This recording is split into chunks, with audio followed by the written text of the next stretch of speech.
Hello, કેમ છો? જય શ્રી કૃષ્ણ બધાને.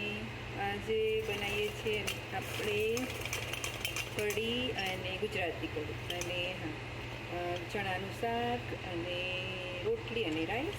તો એના માટે મેં આની અંદર 2 મરચાં અને આદુને ક્રશ કરી લીધા છે અને આની અંદર મેં છાશનું બેટર બનાવી દીધું છે. દહીંની અંદર ચણાનો લોટ અને મીઠું અને હવે આદુ મરચાં અંદર નાખીશું.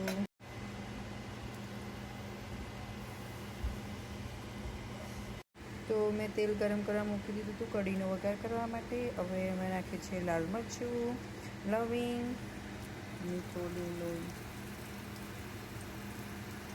મીઠો લીમડો, રાઈ, જીરું, હિંગ,